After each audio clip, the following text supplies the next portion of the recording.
Okay, so the last session for today is looking at muscles, and by now we've established that muscles are fairly important concepts in the whole of the musculoskeletal system, that they link ligaments. They don't link ligaments at all. They link tendons and bones together and create movement. There we are. Should have done that at the break. So we have a muscle, and ultimately that leads into a tendon. And it exerts a force by converting chemical energy into a contraction so that it can move one side of a joint. And they're made up of millions of very tiny components within them. So the first question is, how do they interface with a tendon? So we have a muscle that merges with a tendon that then merges with a bone. So if we assume that that's the bone in the ankle, it's called the calcaneus. And we're looking sagittally, so from the side, and our feet are over here. So we have a big muscle at the back of our leg that we can feel. And we know that that turns into a tendon. That's called the Achilles tendon.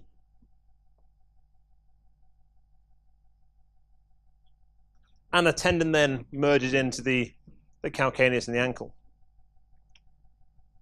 We realize that this is a highly specialized interaction. We've already discussed how the tendon merges with the back of the bone, and how that there is effectively an interface that is as great in surface area as possible by the tendon and the bone interlocking, and how biomechanically there's a stiffer area of tendon to minimize the likelihood of failure. And so the bone is the body is quite a good engineer in some senses to mitigate itself from injury. So that bit is over there.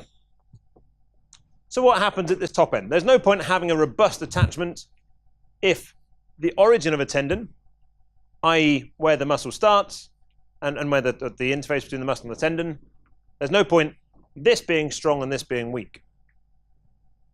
And so here we see a muscle and we see a tendon. And yet again, if we were to draw a line on this, we'd see effectively a diagonal zigzagging interface. So it's in essence at 45 degrees to the screen. The benefit of this is that we're maximizing the contact area between the two, as opposed to it being a straight line, the contact, it's diagonal. And also, again, it zigzags in and out. The tendon and the bone are interfacing with one another. So both of these rather simple but effective adaptations mean that the muscle and the tendon are attached over as great a distance as possible. And so we risk, much like this adaptation here, we mitigate against the risk of failure at the muscular tendinous junction.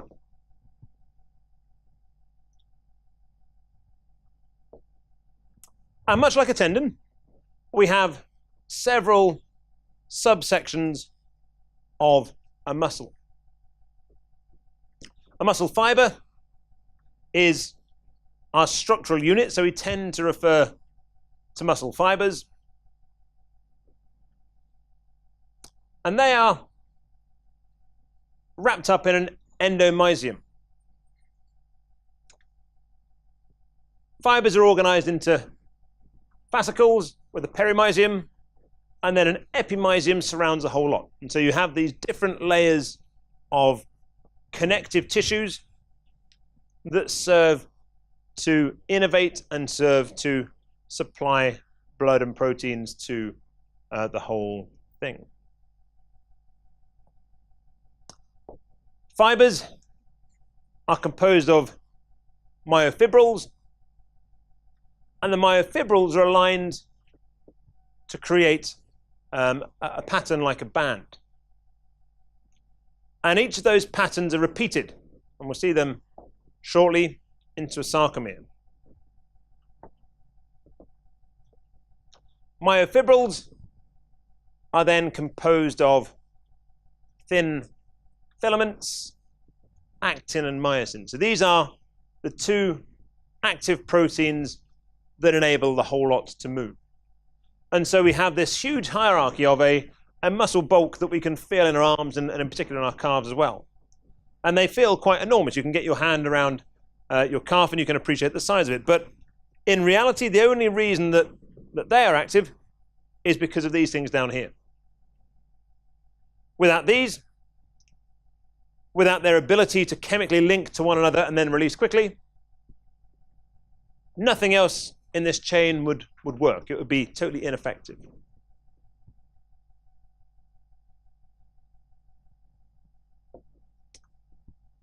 One of the important things to note is we talk about typically a relaxed muscle or a contracted muscle. Muscles only relax or they contract, which means there becomes a problem that if you do contract your muscle, how do you get back into the relaxed state? And one of the important things to grasp quite early on is that the muscle has no active role in moving from its contract state back to its relaxed position. The only way that happens is if the opposing muscle contracts and it effectively pulls the first muscle back into place. So if we consider our picture here, if we were to put in a bone, that would be the tibia. Sorry, the board wobbles. There we are. That's the tibia. So we have the tibia and the calcaneus is our ankle joint. We have a muscle at the back.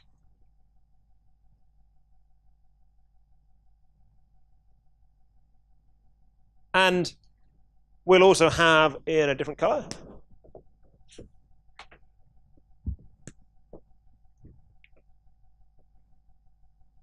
a muscle in the front.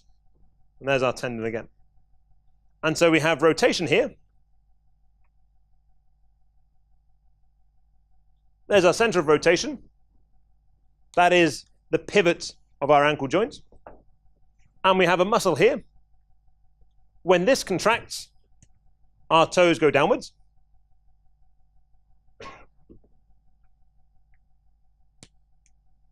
And if there was nothing on the other side of the pivot, then this muscle could never return to its original shape. It would contract, the activation would stop, but there would be no means of it returning to its original shape. So the only way that can happen is if this muscle on the other side of the pivot contracts itself, which means that this is then pulled back into its original shape. So you have contraction and relaxation, but you don't have active extension from a muscle.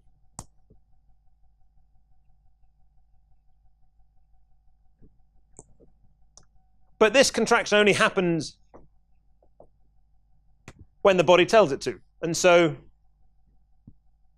we need some kind of electrical impulse into the muscle to tell it what to do. That muscle contraction for musculoskeletal muscles is something that we intentionally do. And so we think about when we want to move our arms or our legs or fingers or whatever else it may be, and we tell the brain to tell the muscle what to do. There are two other types of muscle aside from skeletal muscle.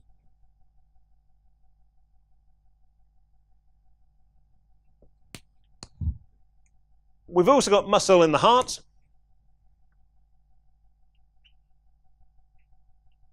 And we've also got smooth muscle too. So smooth muscle is typically within our gut and stomach and so on. Cardiac muscle is in the heart. And so we have three groups of muscles within the body, all of which need to be innervated to make something happen. But only this one do we actively interfere with. The cardiac and the smooth muscle are contracted involuntarily by us. That is to say that we don't have to consider when to have our heart contract and so to force blood around the heart. But indeed, we realize it's an automatic system because sometimes our heart rate increases without us deliberately wanting it to. And so there's an increase in adrenaline as a consequence of an external stimulus, which is transmitted to the heart, and we get a faster heart rate. We increase our oxygen supply around the blood, around the body. Equally, you don't need to control your own digestion because the smooth muscle enables you to swallow food and so on. So we end up with an intervention from our nervous system. And a single neuron, a single nerve from within the nervous system, can actually attach to more than one fiber. And so we have the ability to stimulate contraction across multiple fibers with just one neuron. And then when we have that innervation, that activation, we have our muscles sliding, or our actin and myosin filaments sliding past one another to produce contraction.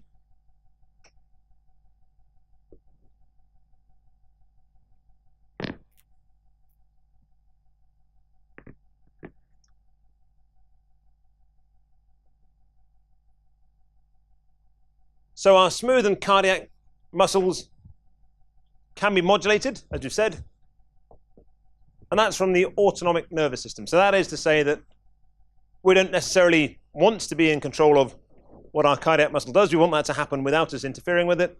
But at times there are benefits to that speed increasing. Also, and in a greater number of occasions clinically, there are advantages of reducing the heart rate, slowing the heart rate down, as that means operations become less risky.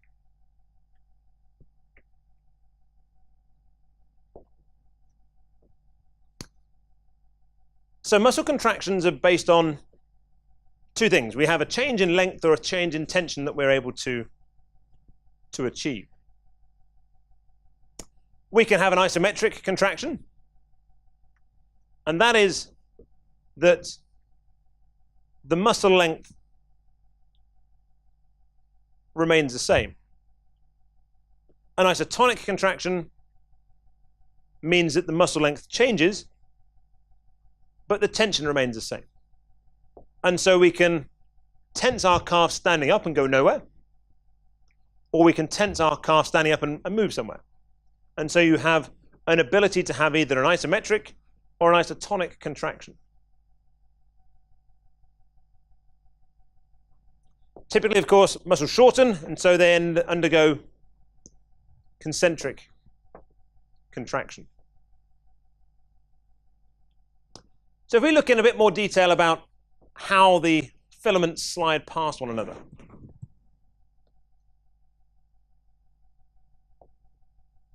It has to be repetitive. We can't have a single use and it never happen again.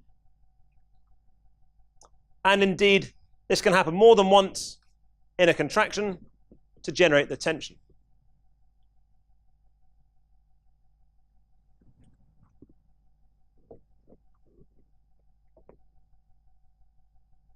We have cross bridges in the myosin heads. And so here we have myosin heads, and the red ones are actin heads.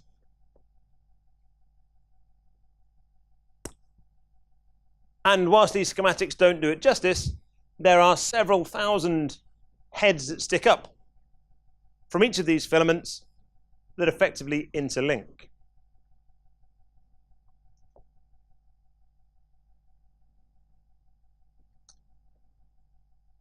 The clarity of those slides isn't brilliant, but what we're effectively saying is that we have a chemical that comes in,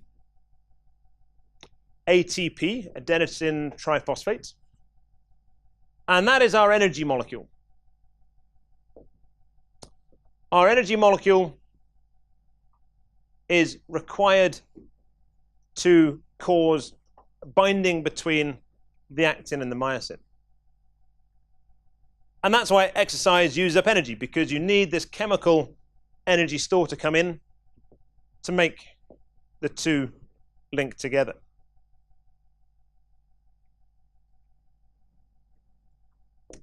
ATP, triphosphate, splits into ADP and PI.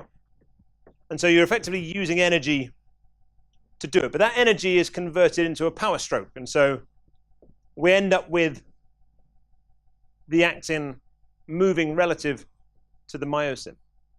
So it's only initiated by use of ATP. So that's our energy reserve. We use our energy reserve to create power in the muscles. And as a consequence of using ATP, we end up with a depleted energy reserve because that changes to ADP and PI. So we can achieve one power stroke. We can slide one relative to the other by using some energy. And obviously, by the time that's repeated throughout the entire muscle, then that uses quite a substantial amount of energy, specifically if it continues over a prolonged period of time. The heads then get released, and the cycle can happen again, and again, and again. And you can keep going effectively until you run out of, quite literally, energy. Where you run out of energy, you end up with a stiffened muscle.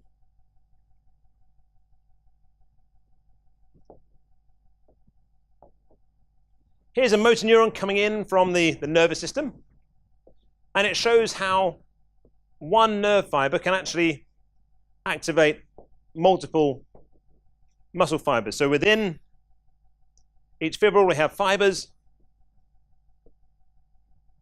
And so one stimulation can achieve activation of the actin and myosin sliding and partnering up over multiple fibers. If we look more closely, we can see that we have an action potential that comes through here. So that is a chemical change across the length of our nerve fiber. When the chemical reaches the end of the nerve fiber, the synaptic cleft, it causes a release of chemicals across this boundary. So we have a chemical change coming in. That is initiated from the brain, comes down the spinal cord and into the nervous system. And that nerve is a motor neuron because it incites movement. So the impulse comes into the synaptic cleft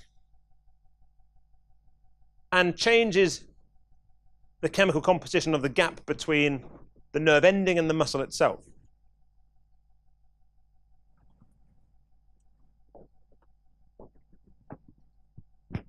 Acetylcholine is the neurotransmitter that gets released into that cleft. And it's the acetylcholine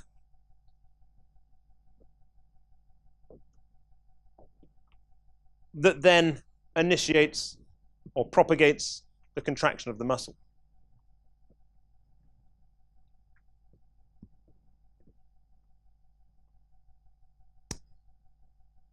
And this rather short section finishes with us having a bit of an insight into what the PNS, the peripheral nervous system, does to the body.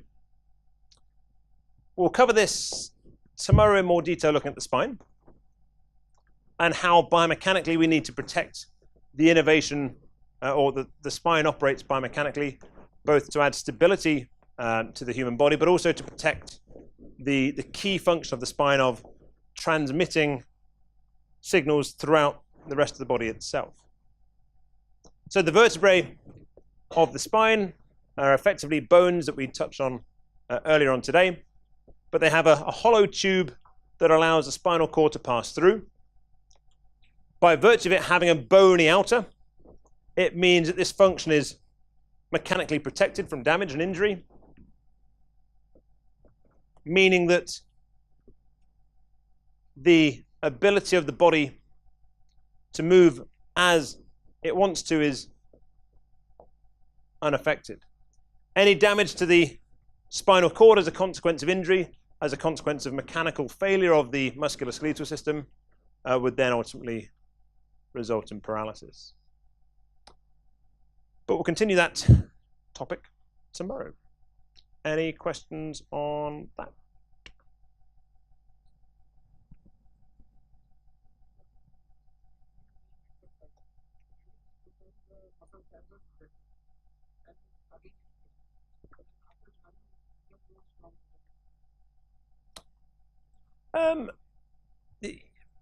Yeah, so I guess your question being if you were to go to the gym, for example, is that the kind of thing you're referring to? So you can actually build up muscle strength. So your muscles are good at remodeling relative to tendons. And so if you require more, it's probably it's a chemical thing again. So I think that the key thing to remember is that whilst we as engineers understand the biomechanics, we shouldn't ever forget that we are one part of a far more complex system. And so not only do we see the mechanical bits of the human body, but all of this is very closely integrated with chemical interactions, with biological interactions as well. And so whilst mechanically you would break the fiber and it would repair, that mechanical failure would be detected by the chemicals that are within the body. Those chemicals would then initiate other chemical reactions that would ultimately enable greater growth. And so that is, I guess, why biomechanical engineers have a role in terms of understanding the mechanics. But our role is only ever going to be valuable if we work closely with other specialists that understand it. And so biochemistry, which is ultimately what you're referring to there, is a whole new area of work that we rarely touch on. From a research level, we have to ensure that if we want to ask and understand fully those questions, then we work with biochemical engineers who can give us that insight. Because as you say, mechanically they fail, and then we get to more fibers, but the link between how you get from one position to another, that's very much the domain of a biochemist. And so our job is good to a point. In terms of the design of hip implants and knee implants, we can do that almost in exclusivity from other specialists. But if we want to look at smart technologies and ways of influencing muscle generation, for example, exoskeletons could be one way of doing that, then an understanding of not only the biomechanics, but the biochemistry and other factors are important as well.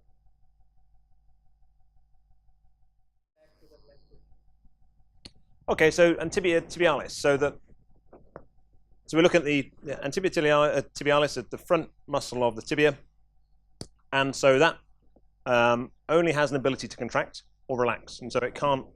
If it relaxes, then it doesn't go back into its original shape. So it contracts, it gets into this contracted state, and then the activation can stop, but it doesn't then, as a consequence of that stopped activation, move back into its original length. And so it's only as a consequence of the other muscles contracting on the opposite side of the joint that effectively pull this back into its original length.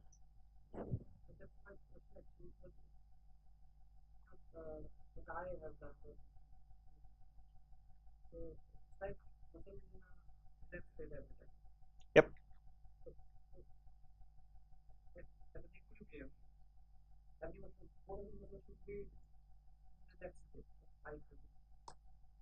Okay, so I guess another way of putting my point is that if you want the foot to go down, then this muscle on the front can't extend. Does that make sense? So this muscle is this length. If you want the toes to be pushed downwards, then this muscle here can't extend in length. It has to be this muscle here that shrinks. So that's probably a better way of putting it, is that you don't get active extension. You get active contraction from each muscle, but you can't get active extension.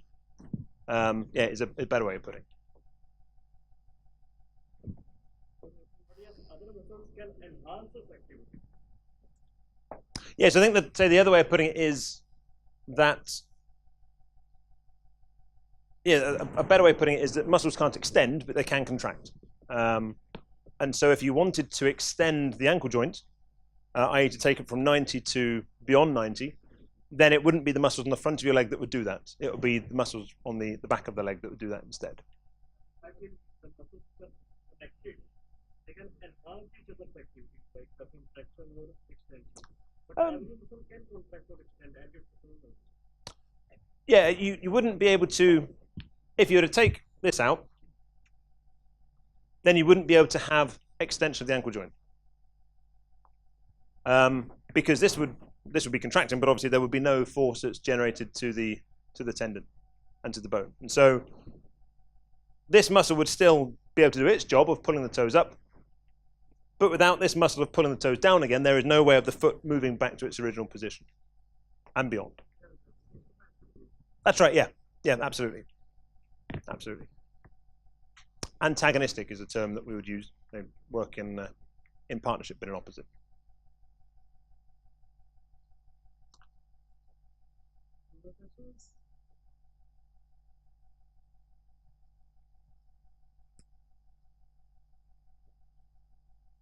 Nope. Okay.